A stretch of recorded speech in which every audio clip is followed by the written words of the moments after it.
Well, my next question is, well, basically what's happening when I'm in homeschool. I don't really do history because basically it's all about white history. Every book I read is about white history. So what my mom and I do after school is we go to a library and we get all of the black history, and that's how I learn about my history. So what if, that goes into my next question, what if the youth are not interested in learning about their own history? Well, there's no reason for them not to be interested in their own history. You know, we need to know where we have been to know where we are going. We need to know what we can do and what we can achieve, which is many great things. But, you know, we waste our time hating each other and killing each other and just starting more trouble. All right. Wonderful answer. So I am done with this article, and I'm going to move on to the next one, which is on page 20 of your final call. Black youth marketed for death by U.S. government by the Honorable Minister Louis Farrakhan. In the name of Allah, the Beneficent, the Merciful, I bear witness that there is no God but Allah and that Muhammad is his servant. Assalamu alaikum. Today I ask to speak to the youth leadership that is called by the enemy, gang leader. I don't like the term because it doesn't properly describe you.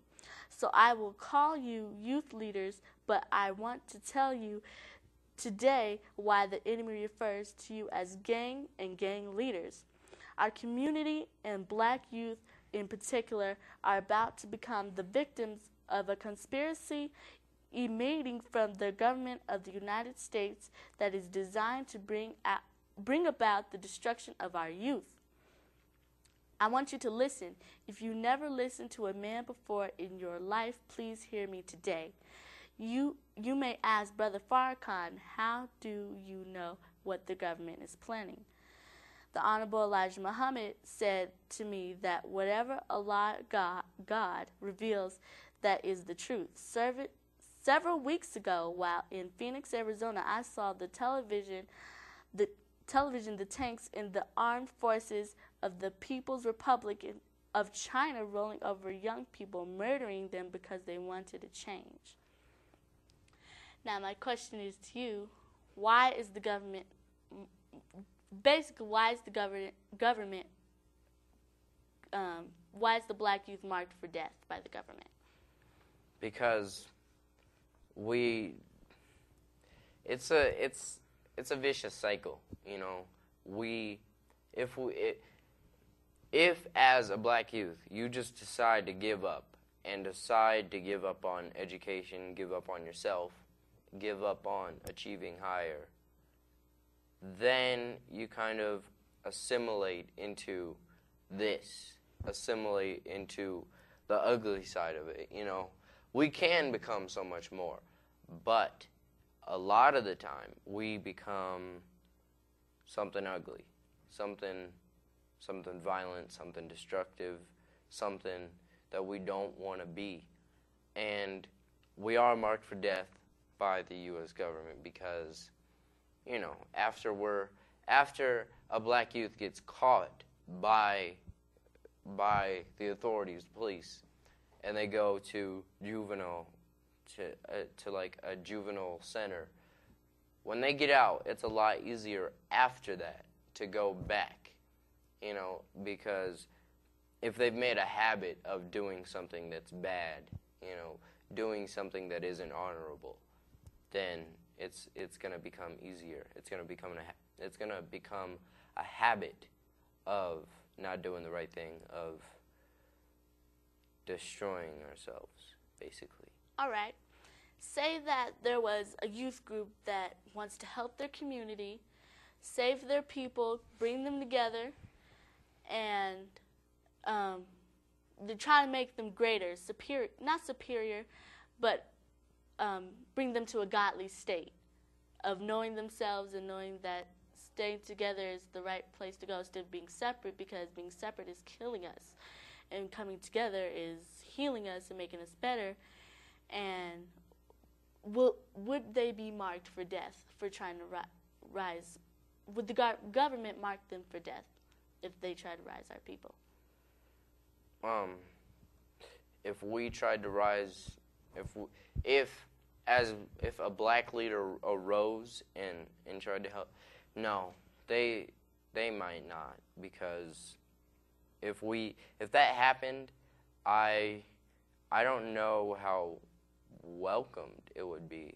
Although I should hope that it would be welcomed with open arms. A leader that knows the people and the government at the same time.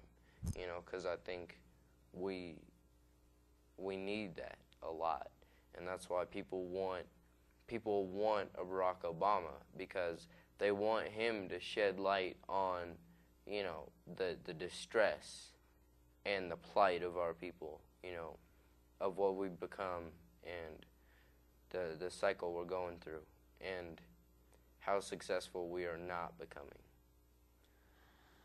Well, my last and final question will be, before I move on to the next article, is if it won't be the government that'll come for the youth by death, what if it's someone else that will do it? Like Martin Luther King, somebody shot him. I don't know the grudge between him and Martin Luther King Jr., but what if somebody did rise to the challenge and tried to save our people?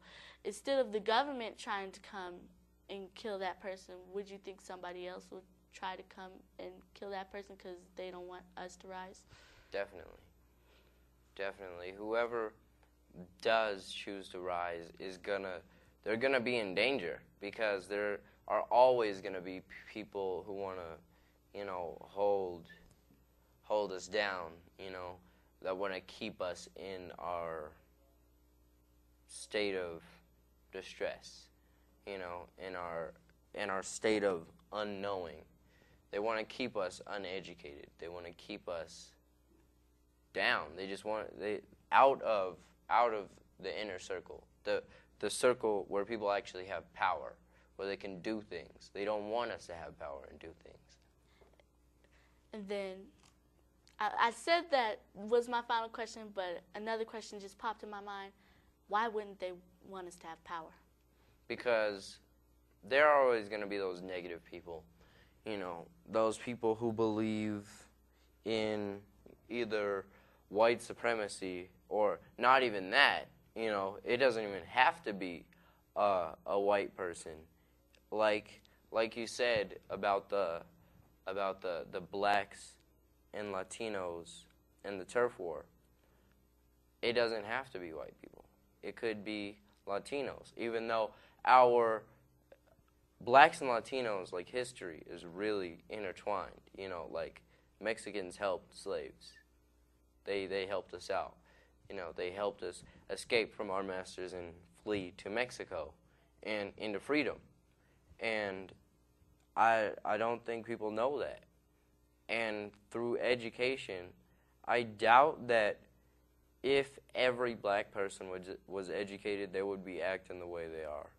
In Chicago, there wouldn't be youth violence all the time if they knew what we've done and what we are capable of. All right, that's just wonderful answer.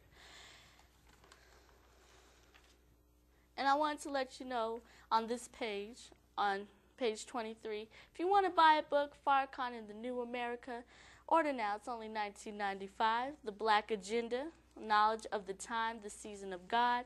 The number is 1-866-602-1230. Get yourself some knowledge.